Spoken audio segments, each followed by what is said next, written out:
나를 위하여 하나님께 빌어, 이런 제목으로 로마서 강의를 이어가겠습니다. 로마 교회를 방문하기를 간절히 소원하고 있던 사도는 그보다 더 급한 일을 지금 수행 중에 있었습니다. 그것은 사도가 밝히는 바대로 어려움에 처한 예루살렘 교회를 돕기 위해서 마게도냐와 아가야 지방의 이방인들 교회가 그리스도의 사랑으로 충만한 마음을 담아 정성을 다해서 헌금한 것을 전달하는 일이었습니다.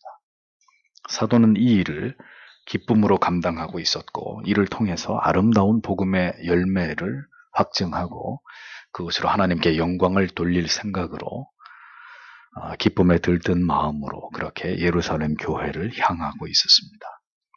그리고 이제 이 일만 잘 끝나면 속히 로마로 가서 그토록 보고 싶어하던 로마 교회의 지체들, 성도들과 얼마간 충분한 사랑의 교제를 나누고 이어서 서바나로 넘어갈 것이라고 자기의 계획을 로마 교회 성도들에게 밝히고 있었습니다. 그러나 언제나 그러했듯이 이러한 사도의 바램과 뜻이 계획대로 되지 않아서 종종 그 일이 가로막히는 경우들이 있었다는 사실을 사도는 이어서 또 설명을 덧붙입니다. 이미 로마에 복음이 전해져서 교회가 세워졌고 그곳에 신실한 성도들이 있으므로 사도는 그곳에 오래 머물 생각이 없고 잠시 그들과 유익하고 즐거운 교제를 나눈 이후에 로마 교회 성도들의 사랑의 후원을 힘입어서 이제 땅 끝인 스페인으로 들어가서 복음을 전할 계획을 가지고 있다고 사도는 로마 교회 성도들에게 이렇게 자기의 계획을 설명하고 있습니다. 그러면서 사도는 이제 그들에게 중요한 부탁을 하고 있는 장면이 본문에 기록이 되어 있습니다. 그것은 기도의 부탁이었습니다. 사도가 부탁하고 있는 기도의 제목은 대략 3가지 정도였습니다. 사도는 모든 일 가운데 기도가 제일 중요하다는 것을 잘 알고 있었습니다. 이는 사도가 예수 그리스도의 생애를 깊이 들여다봄을 통해서 그가 배우고 깨달은 바였을 것입니다. 언제나 모든 일에 앞서서 하루를 여시기 전 미명의 시간에 항상 조용한 곳으로 나아가셔서 아버지께 간절히 기도하셨던 그 그리스도를 본받아서 사도 역시 그 무엇보다도 하나님의 나라의 일은 하나님께 드리는 기도가 그 시작이고 끝이라는 것을 잘 알고 있었을 것입니다. 예수 그리스도께서는 그리스도인의 삶에서 그가 온전히 하나님을 신뢰하고 있음을 드러내는 가장 중요한 최우선의 수단이 기도라는 사실을 친히 몸소 그분의 생애 속에서 우리에게 그것을 보여주셨습니다. 그리스도의 신실한 종 사도 바울 역시 그와 같은 동일한 교훈을 우리에게 전달하기 위해서 애쓰고 있는 것을 우리가 말씀 안에서 보게 됩니다.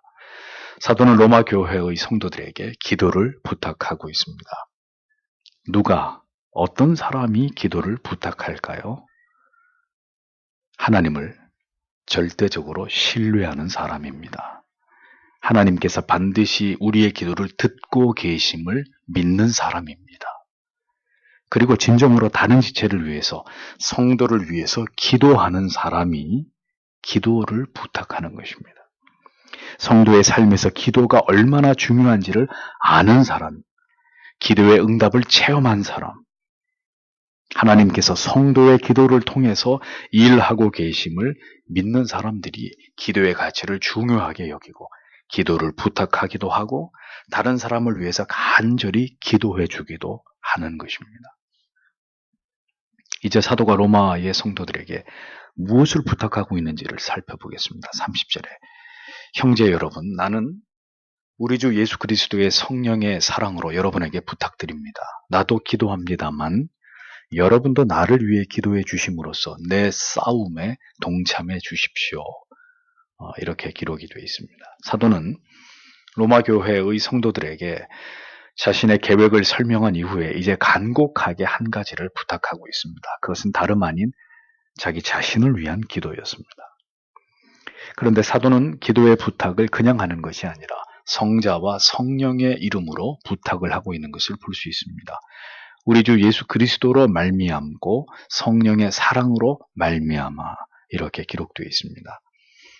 사도는 자신이 로마 교회 성도들에게 부탁하는 말이 그냥 사적인 자기의 말이 아니라 예수 그리스도의 권위와 성령께서 주도하시고 역사하시는 사랑 안에서 하는 말이다라는 것을 강조합니다. 그러니까 자신의 이 말은 한 귀로 듣고 한 귀로 흘려버릴 말이 아니라 반드시 기억하고 중요하게 여김으로 그렇게 행하기를 간절히 바라는 내용이라는 것을 알 수 있습니다. 하나님께서는 하나님의 일들을 성도와 교회를 통해서 그들의 기도를 도구와 수단으로 삼아 이루신다고 하는 것을, 그 원리를 사도는 성자와 성령의 이름으로 권위 있게 로마 교회 성도들에게 전하고 있었던 것입니다. 사도의 이 부탁은 할 수 있으면 들어주고 그렇지 않으면 하지 않아도 되는 이런 문제가 아니라 예수 그리스도를 통한 권위와 그리고 성령 안에서 성령의 역사를 통해서 반드시 그렇게 되어야 하는 당위 속에서 로마 교회의 성도들이 지켜주어야 될, 반드시 그렇게 해주어야 될 사항이라는 것을 사도는 분명하게 표현하고 있었던 것입니다. 사도의 이 부탁은 그러므로 사적인 것이 아니라 공적인 것이고 교회와 성도들에게 진지하게 요청하는 바라는 것을 알 수 있는 것이죠.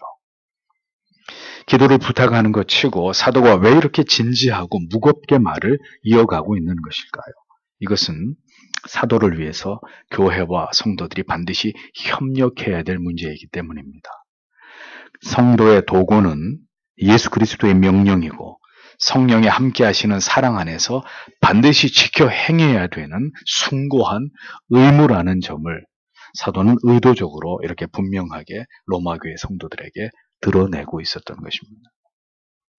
그 일이 얼마나 중요한 일이고 힘을 다해야 되는 일인지에 대해서 이어서 말하기를 너희 기도에 나와 힘을 같이하여 나를 위하여 하나님께 빌어 이렇게 기록되어 있습니다.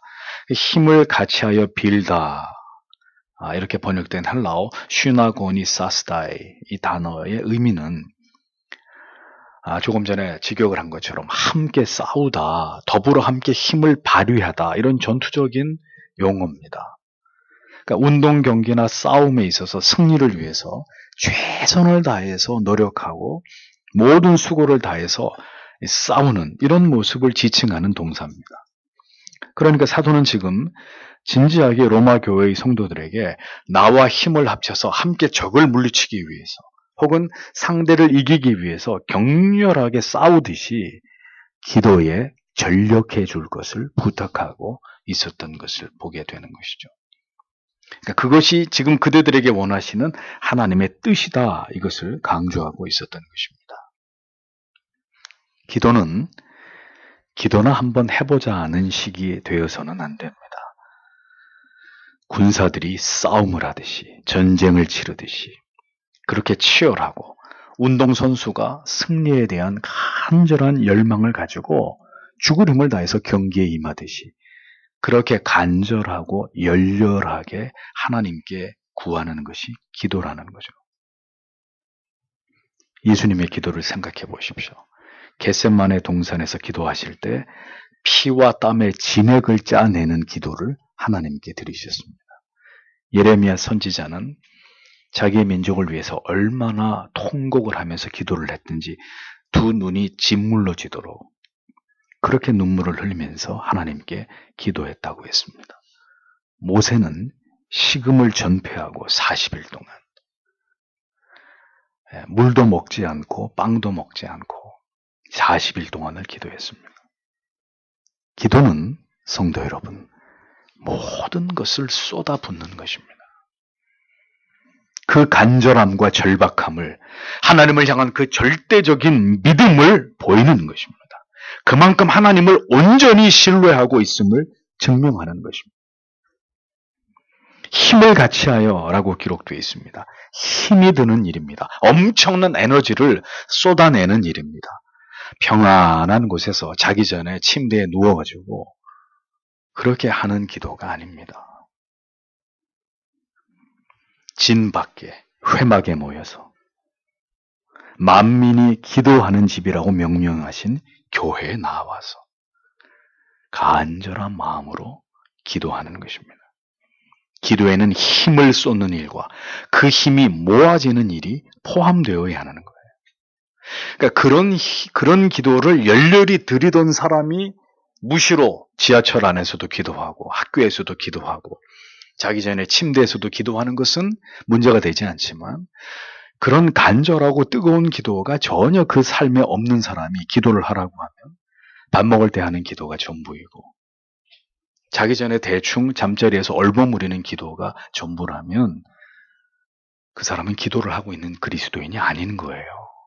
그 사람의 기도는 형식적인, 앵무새가 사람을 따라서 몇 마디 짓거리는 정도의 그 정도의 수준에서 벗어나지 못하는 기도가 될 수밖에 없다는 겁니다. 여러분은 지금 그렇게 여러분 자신과 가정과 이 나라를 위해서 기도의 힘을 쏟아붓고 그 기도하는 일에 함께하고 계십니까? 잠시 눈을 감고 졸다가 중언부언하다가 또다시 졸다가 다른 생각을 하다가 기도하다가 전화 오면 전화를 받다가 세탁기를 돌리다가, 그런 와중에 잠시 하는 기도, 그런 종류의 무성의한 행위를 기도라고 얘기하는 것이 아닙니다. 때로는 혼자, 때로는 함께 힘을 모아서 간절하게 마치 목숨을 건 싸움을 싸우듯이 모든 힘을 다해서 그렇게 하나님께 간절하고 절박하게 매달리는 것입니다. 하나님께서는 그것을 믿음이라고 여기시는 것이죠. 성도는 그렇게 기도함으로써 주의 뜻을 이 땅에서 이루어가는 사람들입니다.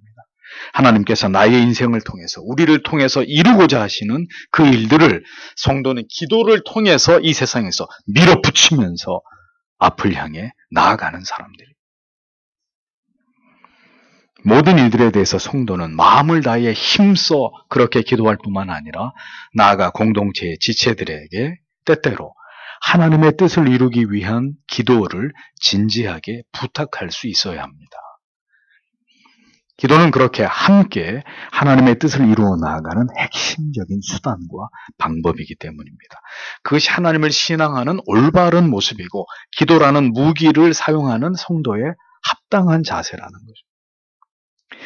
사도는 지금 자기 자신을 위해서 로마교회 성도들에게 기도를 부탁하고 있었습니다. 그리고 그 기도는 사도와 함께하는 기도였습니다. 나와 함께 힘을 같이 하여 나를 위하여 하나님께 빌어, 이렇게 기록되어 있잖아요. 누군가를 위해서 기도해 주는 일과 나를 위해서 기도해 주는 사람들이 있어야 하는 것은 성도에게 너무나 중요한 일이고 반드시 우리들에게 필요한 일입니다. 우리는 언제나 지체들로부터 기도의 요청을 받아야 합니다. 성도는 부단히 기도하는 사람입니다. 나를 위해서 하는 기도뿐만이 아니라 내 가족과 다른 지체들을 위해서, 목회자를 위해서, 교회를 위해서, 위정자들과 나라와 민족을 위해서 언제나 항상 습관처럼 기도하는 사람들입니다. 중요한 것은 자신도 반드시 기도해야 된다는 사실이죠.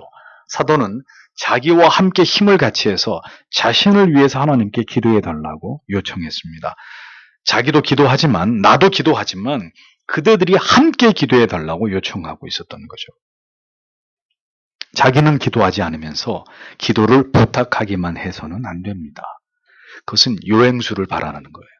나는 기도하지 않지만 목사님이 기도해 주면 뭐 어떻게 되겠지. 나는 기도하지 않지만 엄마 아빠가 기도해 주면 뭐 어떻게 잘 될 거야. 그건 믿음이 아니란 말이에요. 사도처럼 자신도 열렬히 기도하면서 더불어 성도들의 기도를 요청해야 되는 것입니다. 나에게 기도를 부탁하는 경우도 많지 않고 내가 지체들이나 목사에게 기도를 부탁하는 일도 내 삶에 거의 없고 지체들로부터 나를 위해 기도해 주겠다는 말도 거의 들어본 적이 없고, 여러분이 혹시 지금 그렇게 살아가고 계신다면 그것은 분명한 경고등이 지금 여러분에게 켜져 있다는 것을 의미하는 것입니다. 옆에 있는 지체에게 예배 끝나고 물어보세요. 내 기도 제목을 알고 계십니까? 서로에게 물어보세요. 당신은 그러면 내 기도 제목을 알고 있어? 여러분의 기도가 죽었다는 것입니다. 기도가 여러분의 신앙에서 소멸돼 버렸다는 증거입니다. 성도 여러분, 기도가 풍성해지시기를 소망합니다. 기도가 없으면 영혼이 뜨거워질 수 없고 간절해질 수도 없고 뜨겁게 하나님을 사랑할 수도 없고 하나님의 능력을 이 땅 가운데 끌어내릴 수도 없는 것입니다. 그러니 아무 맛도 나지 않고 아무 향기도 나지 않고 어떤 사람에게도 아무 능력을 드러내지 못하는 그리스도인의 삶을, 그 초라한 신자의 삶을 이어갈 수밖에 없는 것입니다. 꼭 기도해 드리겠습니다. 꼭 함께 기도를 부탁드립니다. 언제나 이런 말들이 성도님들 사이에서 주된 대화의 내용이어야 합니다. 그것이 기도에 호흡을 하면서 살아가고 있는, 깨어있는, 영적으로 살아있는 영혼을 가진 자들의 모습이라는 거죠. 기도가 없다는 것은 영적인 꼬마 상태, 혼수 상태, 영적인 아사 상태에 있다는 것을 보여주는 것입니다. 여러분, 병원에서 호흡이 멈춘 사람을 위해서 뭘 합니까? 지금 맥박이 뛰지 않는 사람 어떻게 하죠? 심폐소생술, CPR을 하지 않습니다. 그러니까 누군가 기도가 필요하다면, 기도의 요청을 받게 되면 성도는 모두 합심해서 그 지체를 위해서 기도해야 되는 것입니다. 누군가의 기도가 만약에 멈추어 있다면 그의 영혼을 살리기 위해서 다른 지체들의 간절한 기도의 CPR, 기도의 심폐소생술이 필요한 거죠. 기도해 주어야 합니다. 간절히 그를 위해서 그의 영혼의 기도의 심장의 맥박이 다시 뛸 수 있도록 온 힘을 다해서 지체들이 그를 위해서 기도해 주어야 하는 것입니다. 기도는 이렇게 영혼을 살리고 영혼의 힘을 보태서 하나님의 뜻을 이루는 중요한 도구이고 수단이라는 것을 우리는 분명히 믿고 기도해야 되는 것입니다. 사도는 간곡하게 로마교회 성도들에게 기도를 부탁하면서 이제 그 기도의 내용에 대해서 언급을 합니다. 31절에. 그것은 내가 유대에서 불순종하는 자들에게서 구출되고 또한 예루살렘에서 내가 섬기는 일이 성도들에게 기쁨으로 받아들여지기 위함입니다. 이렇게 기록되어 있습니다. 본절에는 먼저 두 가지의 기도의 제목이 소개됩니다. 먼저는 사도가 보호를 받기를 원하는 기도의 제목입니다. 나로 유대에 순종하지 아니하는 자들에게서 구원을 받게 하고 이렇게 기록되어 있잖아요. 이로 보아서 당시 예루살렘에는 바울을 대적하는 사악한 무리들이 있었다는 것을 짐작할 수 있습니다. 전통적인 유대주의자들의 입장에서 보면 바울은 배신자, 그리고 이단자이고 대단한 골칫거리가 아닐 수 없는 그런 인물이었습니다. 그래서 그들은 언제나 이 바울을 죽이기 위한 기회를 호시탐탐 노리고 있는 그런 사람들이었죠. 순종하지 아니하는 자들이란 복음을 거절하고 배척하고 심지어 사도를 박해하는 이런 무리들을 가리킵니다. 유대주의자들은 사실 바울이 가는 곳마다 그를 쫓아다니면서 그를 괴롭히고 회방하고 복음 전파를 방해하지 않았습니까? 그리고 끊임없이 기회를 보아서 사도를 해하려고 했던 그런 사람들이었습니다. 그런 사람들이 예루살렘에 바글바글했단 말이죠. 사도는 죽음이 두려웠던 것이 아니라 아직 그에게 사명이 남아 있었기 때문에 그렇게 자신을 해하려는 자들로부터 자신이 건지움을 받아서 계속해서 복음을 위한 사역을 감당해 나아가기를 그가 원하고 있었던 것입니다. 사도는 이를 위해서 로마교회 성도들이 하나님께 간절한 기도를 통해서 그렇게 자신을 해하고 죽이려는 자들로부터 보호를 받고 어려움에서 건지움을 받을 수 있도록 기도해 줄 것을 부탁하고 있었던 것입니다. 그는 지금 그렇게 자기를 환대해 주는 것이 아니라 위험이 도사리고 있는 곳으로 가고 있는 중이었습니다. 그래서 자기를 보호해 주는 기도를 로마교회 성도들에게 부탁하고 있었던 것이죠. 성도 여러분, 자녀들을 직장으로 학교로 보내면서 그들의 영혼과 육체를 보호하는 기도를 하고 계십니까? 남편을 직장으로 보내면서 아내 여러분, 하나님께서 남편을 지켜주시기를 기도하십니까? 가장 여러분, 여러분들이 일하시는 동안에 가정에 있는 아내와 직장과 학교에 있는 자녀들을, 그들의 영혼을, 그들의 육체를 하나님이 지켜주시기를 기도하십니까? 사도는 자기를 보호받게 하기 위해서 하나님께로부터 자기를 지켜주시기를 로마교회 성도들에게 기도의 부탁을 하고 있었습니다. 하나님이 지켜주실 걸 몰라서 했을까요? 하나님이 기도를 통해서 일하신다는 것을 사도는 알고 있었기 때문이죠. 그러니까 우리가 그 기도의 능력을 믿지 않기 때문에 생각해 보세요. 내 자신을 위해서도 기도하지 않는데 내가 누굴 위해서 기도하겠습니까? 하루를 시작하면서 내 자신을 위해서도 기도하지 않는 성도가 가족을 위해서 기도할까요? 지체들을 위해서 기도할까요? 목사와 교회를 위해서, 나라와 민족을 위해서 어불성설입니다. 기도가 완전히 죽어 있는 것이죠. 영적인 호흡이 완전히 끊어진 채로 그렇게 살아가는 것이죠. 마귀의 밥이 돼서 전혀 위협적인 존재들이 아닌 상태로. 신자는 언제나 어느 곳에서나 항상 위험과 유혹에 노출되어 있습니다. 신실한 성도는 언제나 사탄의 타겟이 됩니다. 그러므로 신자에게는 언제나 기도가 필요하고 이러한 부분에 대해서 기도의 요청이 필요한 자들입니다. 그래서 성도는 언제나 서로에게 그리고 교회에 공적으로 기도를 요청하는 일들을 주저해서는 안 됩니다. 크고 작은 모든 일들 가운데 하나님의 도우심을 각자가 기도할 뿐만 아니라 교회 공적으로 기도를 요청하고 성도와 목회자에게 숨김없이 그것을 주고받으면서 그렇게 기도하는 일과 기도를 부탁하는 일, 기도의 부탁을 받는 일들을 주저하지 말아야 되는 것이죠. 그 사람들이 정말 기도의 사람, 하나님의 사람들 아닙니까? 그럼 모든 방패가 다 내려져 있으니 속수무책으로 마귀에게 당하는 삶이 1년 365일 계속 되는 거죠. 전혀 그 죄에서 일어나지 못하고 그 유혹으로부터 뿌리치지 못하고 전혀 믿음이 자라지 못하고 진리는 깨달아지지 않고 지지부진한 앞으로 가지도 못하고 뒤로 가지도 못하는 그런 영혼의 교착 상태가 계속 지루하게 이어지는 것입니다. 총체적인 기도가 다 사라져버렸기 때문에.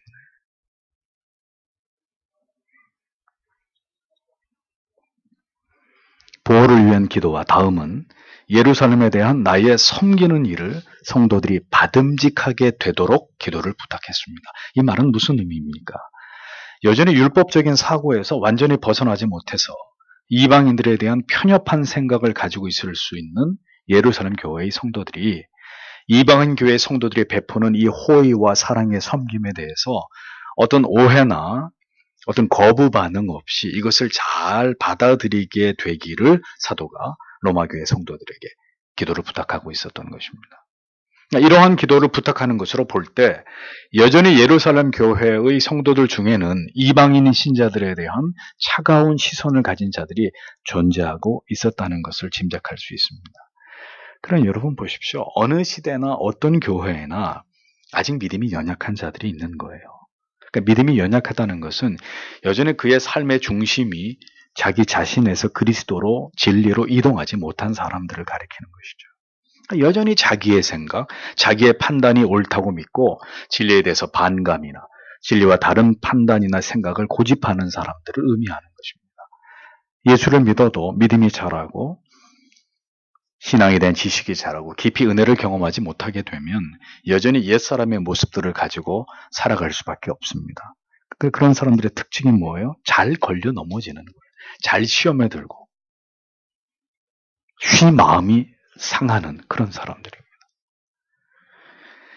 그리스도의 마음이 그 영혼을 차지하고 있다면 전혀 걸려 넘어지지 않을 일들이 아직 자기를 사랑하는 마음과 그리스도의 마음으로 충만하지 못한 영혼의 상태 때문에 모든 것에 대해서 비판적이고 부정적이고 하나님의 뜻을 쉽게 받아들이지 못하는 이런 문제들을 낳게 되는 것이죠.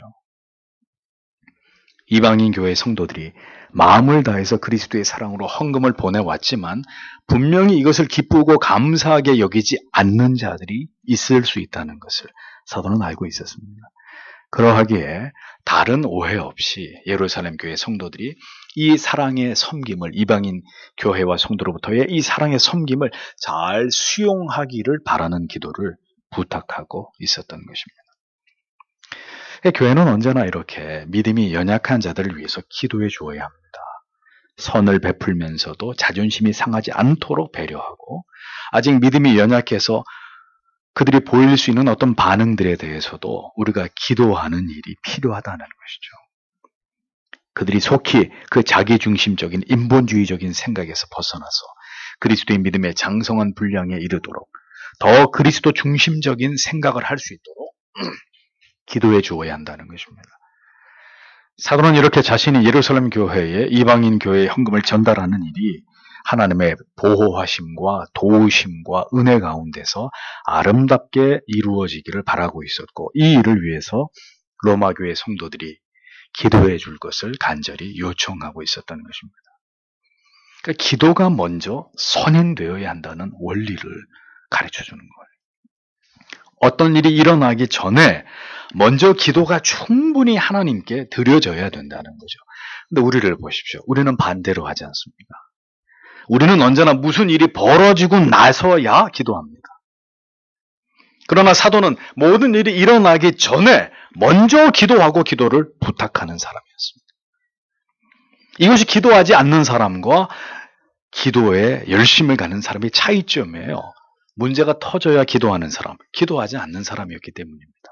기도하는 사람은 어떤 문제가 일어나기 전에 충분히 기도하고 기도를 부탁하고 기도를 선행하는 사람이죠. 기도의 힘을 아는 자, 기도를 중요하게 여기고 언제나 기도를 부탁하는 일을 중요하게 여깁니다. 기도할 때 내가 가기 전에 하나님이 먼저 가시고 내가 하기 전에 하나님의 뜻 가운데 아름답게 그것을 이루실 수 있다는 것을 아는 것이죠. 거부될 수 있는 일들도 하나님의 뜻을 따라 기도가 앞장설 때 받음직하게 역사하게 되는 이런 일들이 일어난다는 걸 아는 것입니다. 도저히 사람의 생각으로 일어날 수 없는 어떤 회복과 치유와 화목이 일어나는 거예요. 어떻게 할 때? 기도가 먼저 달려갈 때.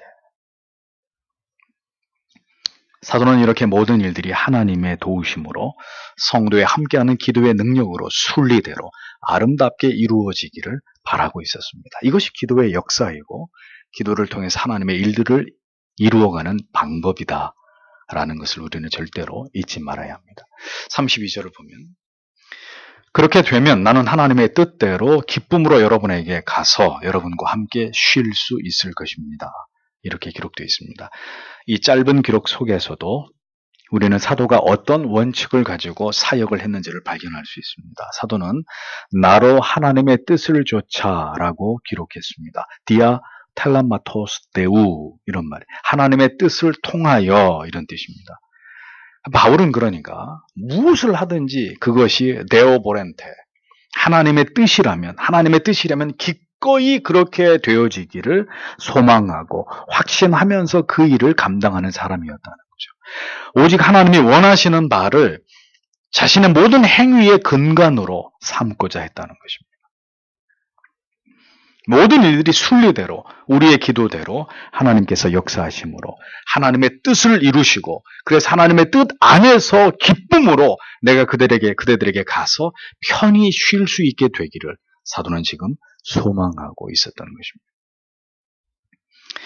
여러분 여기서도 로마교회 성도들에 대해서 사도가 어떻게 느끼고 있는지를 보십시오. 너희와 함께 편히 쉬게 하라. 아주 다정한 표현이죠. 너희와 함께 편히 쉬게 하라. 이 모든 일들이 다 하나님의 은혜 가운데 해결되고 나서 내가 로마로 가서 그들과 함께 편히 쉬게 해 주십시오. 함께 쉬고 싶은 사람들. 사도에게 로마의 성도들이 바로 그런 자들이었다라는 것을 알 수 있습니다. 함께 쉬고 싶은 사람들. 함께 여행을 가서 즐거운 시간을 보내면서 푹 쉬었다 오고 싶은 사람들이 여러분에게 있으십니까? 그들이 성도들입니까? 그들이 지체들인가요? 사도의 마음에 휴식 같은 존재들이 바로 로마 교회 성도들이었습니다.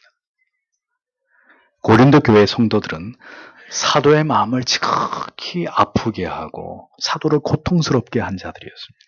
그들은 바울이 가진 사도권을 의심하고 사도를 사도로 인정하지 않았고 온통 교회 안에 성도들끼리 온갖 문제들을 일으키고 있었던 그런 자들이었습니다. 오죽하면 사도가 고린도 교회 성도들에게 말하기를 너희가 무엇을 원하느냐? 내가 매를 가지고 너희에게 나아가랴. 사랑과 온유한 마음으로 나아가랴. 이렇게까지 이야기하면서 그들에 대한 불편한 마음을 표현하지 않습니까? 휴식 같은 성도들. 성도 여러분, 그리스도께서 여러분들을 보실 때 여러분들이 그런 분들이 되시기를 축복합니다. 신랑을 기쁘게 하는 신부처럼 우리는 그렇게 주님의 마음에 위로가 되고 기쁨이 되는 자들이 되어야 합니다. 언제라도 가서 쉴 수 있을 만큼 그리스도의 마음을 기쁘게 하는 마르다와 마리아 같은, 바울에게는 브리스길라와 아굴라 같은 그런 성도, 그런 동역자들이 되셔야 한다는 거죠. 그리스도에게 있어서 속히 달려가고 싶은, 힘들고 지치고 외로울 때 속히 내가 갈게 전화하고 끊고 곧바로 차를 몰고 달려가서 만나면 그 마음이 다 풀어지고 그냥 얼굴을 보고 같이 밥을 먹고 이야기하는 것으로 위로를 받을 수 있는 사람들. 그런 사람들이 그리스도인이라는 거죠. 우리가 서로에게 그런 존재들이 되어야 한다는 것입니다. 함께 즐거운 교제로 용기를 얻고 이를 통해서 다시 새 힘을 얻어서 사역의 현장으로 달려가기를 원했던 로마 교회와 사도 바울은 그런 아름다운 관계였다는 것을 성경은 잘 드러내고 있습니다. 우리에게 이런 복되고 아름다운 관계를 주시기를 기도해야 합니다. 그것이 진정 목회자와 성도와 또 성도 여러분끼리의 아름다운 모습이 되기를 우리는 소망해야 되는 것이죠. 사도의 이 기도와 바램은 그러나 이번에도 이루어지지 않았습니다. 그것은 지금 이루어질 수 있는 주의 뜻이 아니었기 때문입니다. 그러나 후에 그가 죄수의 신분으로 로마로 호송되었을 때 마침내 그의 간절한 소원이 응답이 되죠. 그는 죄수였지만 통치자의 관대 속에서 비교적 자유로운 몸으로 로마교회 성도들과 교제할 기회를 얻게 됩니다. 그렇게 사도의 마지막을 지키면서 사도를 위로하고 그에게 힘을 더해 주었던 자들이 그토록 사도가 그리워하고 보고 싶어 했던 로마 교회의 성도들이었다라는 것입니다. 사도는 이 로마 교회의 모든 성도들에게 마지막으로 인사를 전합니다. 33절에 평화의 하나님께서 여러분 모두와 함께 계시기를 빕니다. 아멘이라고 기록되어 있습니다. 이제 사도는 데우스 테스 에이레네스, 평강의 하나님께서 로마 교회 성도, 평강의 하나님께 로마 교회 성도들을 의탁한다는 말을 하고 있습니다. 사도의 이 말 속에 우리는 성도의 마음과 영혼의 진정한 평강은 오직 하나님께로부터 말미암는다는 의미가 내포되어 있다는 것을 깨닫게 됩니다. 하나님만이 우리에게 어떤 상황 가운데서도 절대적인 평안을 주시는 분이다. 사도는 그것을 굳게 믿고 있었습니다. 어떤 기도를 해드릴까요? 잘 되게 해달라는 기도일까요? 목사가 여러분들에게 해드릴 수 있는 가장 최고의 기도가 병 빨리 낫게 해주시고 사업 잘 되게 해주시고 원하는 학교에 다 입학하고 이런 기도일까요? 목회자로서 여러분들에게 해드릴 수 있는 가장 최고의 기도는 어떤 상황에서도 어떤 가운데서도 하나님의 평강이 성도 여러분들에게 함께 하시기를, 그게 목회자로서 여러분들에게 해드릴 수 있는 최고의 기도입니다. 여러분들의 인생이 어떤 순간을 지나가든 어떤 상황 가운데 처해 계시든 하나님의 이 평강이, 하나님의 은혜가 여러분들의 삶 가운데 여러분들을 지키시도록 여러분들과 함께 해주시기를 기도하는, 그게 목회자로서 성도님들에게 해드릴 수 있는 최상의 기도입니다. 바울은 그 기도를 하나님 앞에 드리고 있었던 것입니다. 그 바램을 전하고 있었던 것입니다. 그 평강의 주인이신 하나님께서 로마교회 모든 성도들의 영혼 가운데 항상 함께해 주시기를 그는 간절한 사랑을 담아서 그들에게 그렇게 축복하고 있었던 것입니다. 평안이 없는 시대에, 이 참된 평강이 없는 시대에 목회자도 여러분 영혼 한 분 한 분에게 하나님이 주시는 참된 평강이 함께해 주시기를 아침과 저녁으로 기도합니다. 혹 여러분의 마음이 어느 순간 평온해지고 막 걱정과 근심과 염려로 괴롭다가 어느 한순간에 평온해지고 고요해진다면 하나님께서 이 무익한 종의 기도를 들으시고 여러분에게 그렇게 은혜를 베풀어 주신 것이라고 믿으시기를 바랍니다. 고독한 목양실에서 때로는 말씀 연구에 진척이 이루어지지 않을 때가 있습니다. 몸도 마음도 지치고 급기야 우울한 생각이 밀려올 때도 있습니다. 그런데 어떤 때는 그렇게 어두워졌던 마음이 눈 녹듯이 사라지고 다시 평안한 마음에 영감이 부어지면서 의욕적으로 모든 일들이 잘 이렇게 풀어지는 그런 변화를 제가 경험하게 되기도 합니다. 그때 저는 생각합니다. 아, 성도님들의 기도 때문이구나.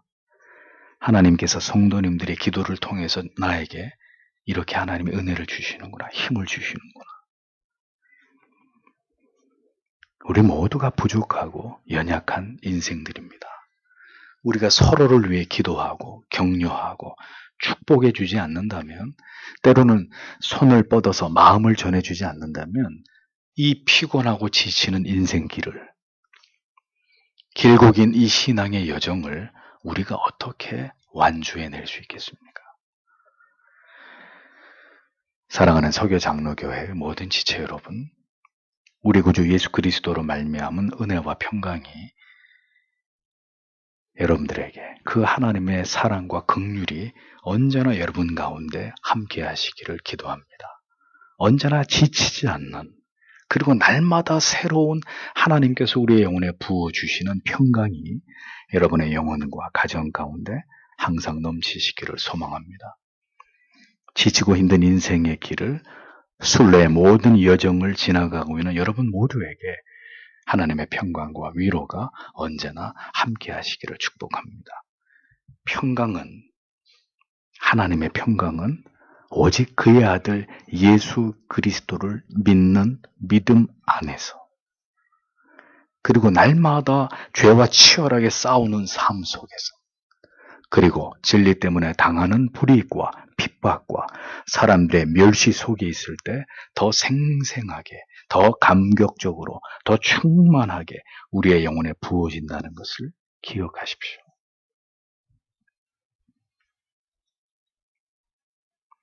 때로는 지금 내가 잘 살고 있는 것에, 내가 원하는 것을 이룬 것에 만끽하고 그것에 취해 있기보다는, 자, 형통한 날이 왔습니까? 그 다음은요,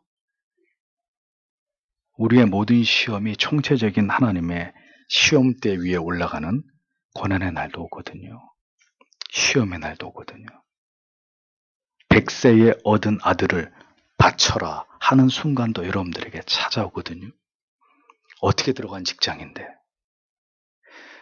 내가 이제 내 신앙의 양심을 지키기 위해서 사직서를 쓰고 떠나야 되나? 아니면 내 영혼을 팔고 입 다물고 이 불의함 속에서 비굴하게 계속 직장을 다녀야 되나? 이런 날도 여러분들에게 분명히 찾아올 것입니다. 모든 것이 내 계획대로만 술술술 잘 풀리는 것이 아니라 하나님의 뜻과 섭리 속에 그 반대의 날도 찾아온단 말이에요. 그러면 누가 여러분을 위해서 기도하겠습니까? 누가 하나님의 뜻을 구하면서 그가 믿음으로 그 모든 상황을 승리하도록, 하나님의 뜻에 따라서 올바른 결정을 내리도록 누가 새벽에 일어나서, 누가 늦은 밤까지 여러분들을 위해서 기도하겠습니까? 이 자리에 계신 성도 여러분, 이 앞에서 이 말씀을 전하고 있는 목사, 우리들은 아닙니까?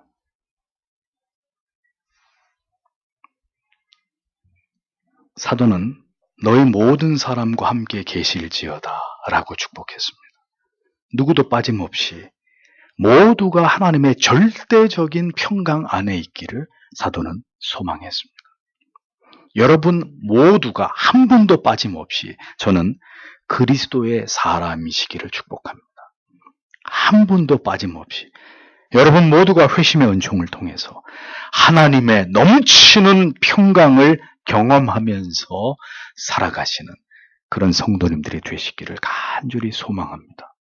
그 누구도 진리의 구경꾼으로 있지 않고 이 구원의 복된 은총에서 누구도 소외되거나 제외되지 않고 부디 여러분 모두가 그리스도와 화목해 됨으로 인한 이 형언할 길이 없는 영혼의 평강을 모두가 소유하게 되시기를 축복합니다. 우리의 인생이 그렇게 아름답게 마무리되기를 소망합니다. 사도는 로마서의 이 마지막을 장식하면서 자신이 줄곧 강조해왔던 하나님의 사랑과 이웃 사랑의 그 아름다운 신앙의 정신을 이 자기의 모든 고백 속에서 진하게 우려내고 있습니다. 즉, 이 긴 편지를 쓴 사도 자신이 하나님을 뜨겁게 사랑하고 그리고 이웃을 지체들을 간절히 사랑하기 위해서 최선을 다하고 있는 사람이라는 것을 증명하고 있는 것이죠. 물론 사도가 그렇게 자기를 드러낼 의도를 가지고 이렇게 글을 썼다는 의미가 아니라 이렇게 로마 교회의 성도들에게 진솔하게 드러내고 있는 그의 마음을 우리가 글로 대하면서 우리가 그런 느낌을 받는 거예요. 사도는 말만 그렇게 하는 사람이 아니라 정말 그가 열렬히 뜨겁게 하나님을 그리스도를 사랑하고 교회와 성도들을 지체들을 그렇게 간절히 사랑하는 그리스도의 사람이었구나. 이렇게 우리의 가슴으로 그것이 느껴지게 만드는 거죠. 그러니까 그가 진정으로 얼마나 예수 그리스도와 그의 몸 되신 교회와 성도들을 깊이 사랑하는 사람이었는지 저는 이 사도의 이 마지막 로마 교회 성도들에게 쓴 개인적인 글 속에서 그게 절절히 가슴으로 느껴지는 거예요. 참 애틋한 마음을 갖게 됩니다. 우리가 이 사도처럼 하나님을 신앙했으면 좋겠다. 그리고 우리가 서로를 사랑했으면 좋겠다 하는 마음이 가득 밀려오는 것입니다. 우리 모두가 부족한 죄인들이라 할지라도 지체들의 허물과 부족함을 볼 때 그것을 질타하고 비난할 것이 아니라 마음을 열어서 부디 하나님께서 우리에게 더 풍성한 사랑을 부어주심으로 우리가 사는 날 동안에 더 하나님을 사랑하고 지체들을 깊이 사랑하면서 견고한 기도의 끈으로 서로를 묶어서 이 환난과 핍박이 다가오고 있는 마지막 때를 대비하고 준비하는 그런 서교 장로교회가 되기를 소원합니다. 그렇게 서로를 사랑하고 격려하고 함께 하나님의 나라를 세워가기를 힘썼던 성도들이 이제 이 땅을 떠나서 영원한 곳에서 다시 만나게 될 때 여러분 얼마나 기쁘고 감격스러울지를 생각해 보십시오. 저는 그렇게 영원히 빛나는 곳에서 여러분의 얼굴 한 분 한 분을 만나 뵙게 되기를 간절히 소망합니다. 이곳에서도 그토록 보고 싶었던 얼굴들을 천상에서 다시 보게 되고 그곳에서 우리가 만나게 된다면 아마도 저는 주체할 수 없는 눈물을 흘리면서 여러분과 함께 서로를 얼싸안고 그 기쁨을 함께하게 될 것이라고 저는 분명히 그 날을 믿고 소망하고 꿈꿉니다. 부디 그 날을 함께 소망하면서 우리가 부족하고 연약할지라도 더 그리스도의 사랑으로 서로를 사랑하고 용납하고 서로를 위해 기도해 주면서 주께서 우리에게 부탁하신 일들을 모두 이루어가는 아름다운 공동체가 되기를 소망합니다. 올 한 해도 열심히 달려오셨습니다. 이제 이 새 밑에서 다시 한번 우리가 어떤 모습으로 앞으로도 하나님을 사랑하고 지체들을 사랑하면서 살아가야 될지를 깊이 마음에 새기시고 이 시간에도 다 함께 우리 서로를 위해서 하나님 앞에 기도하기를 원합니다. 기도하겠습니다.